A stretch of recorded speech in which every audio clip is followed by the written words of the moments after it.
So hello guys, my name is Michael Lefakis and this is my presentation for Unit 3, actually the task 3, how to mitigate risks and challenges that there is going to be in the risk of motion sickness and other health problems that may be caused from immersive technologies. So let's move on and see what our contents are for today and what we are about to examine. To begin with, we'll do an introduction, we'll see an overview of the whole topic, we'll see frame rate and latency, we'll see navigation techniques, the field of view, and for sure we'll see customizable user settings, gradual exposure, and last but not least, we'll see our conclusion, and then there is a slide with the references. To begin with the introduction, one of the significant challenges in using immersive environments, particularly in virtual reality, is motion sickness, also known as cyber sickness. This phenomenon occurs when there is a disconnect between the visual stimuli and the user's physical sensations, leading to nausea, dizziness, and discomfort. To mitigate these health risks, developers can design software that incorporates specific features and optimizations aimed at reducing the likelihood of motion sickness and other related health issues. So, moving on with the implementation strategies, in the first one, we have the optimization of frame rate and latency. So, a good example is to minimize motion sickness with virtual reality software that has to run at a high frame rate, ideally at 90 frames per second or higher, and low latency. The time delay is the latency, actually, to give a definition. For example, a virtual reality game designed for educational purposes could be optimized to maintain a consistent frame rate of 90 frames per second.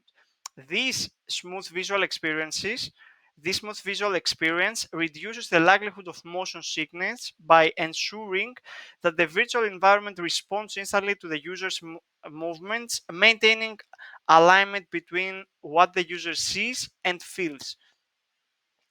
In the second strategy, we have the implementation of comfortable navigation techniques.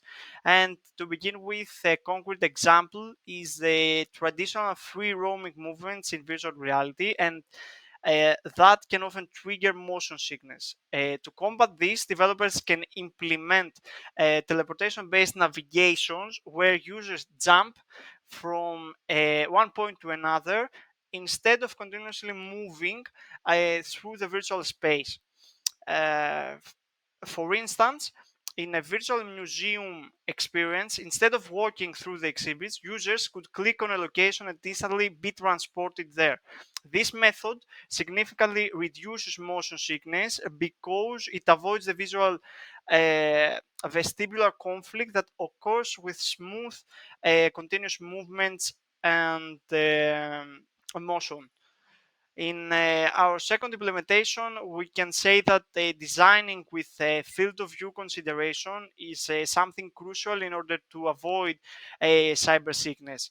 So another example that we can give here is reducing the field of view during fast movement or intense action sequences can help mitigate motion sickness. And some virtual reality applications use a dynamic field of view reduction technique where the peripheral vision is subtly blurred or narrowed during rapid movements. This approach has been implemented in virtual reality roller coaster simulation, where the field of view is automatically reduced during steep drops and sharp turns, helping users maintain comfort during their experiences. Moving on, in the number 4 is a customizable user settings. This has a lot of advantages alone. So let's see some of them and how we can use it in an application, of course.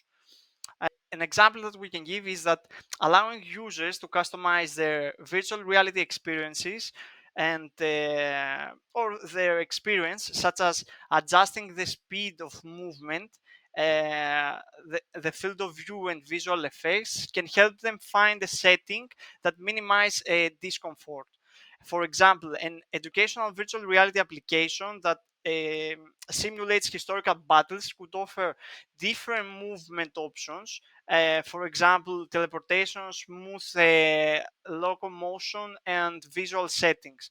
The visual settings are reduced motion blur to cater to different user sensitivities, thereby reducing the risk of motion sickness for a broader audience.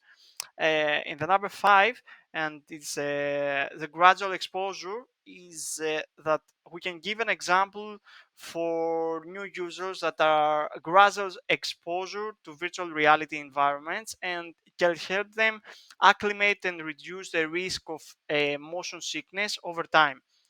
For instance, a virtual reality training program for pilots might start with short, low intensity sessions, gradually increasing the duration and complexity of the simulations as users become more accustomed to the immersive environment.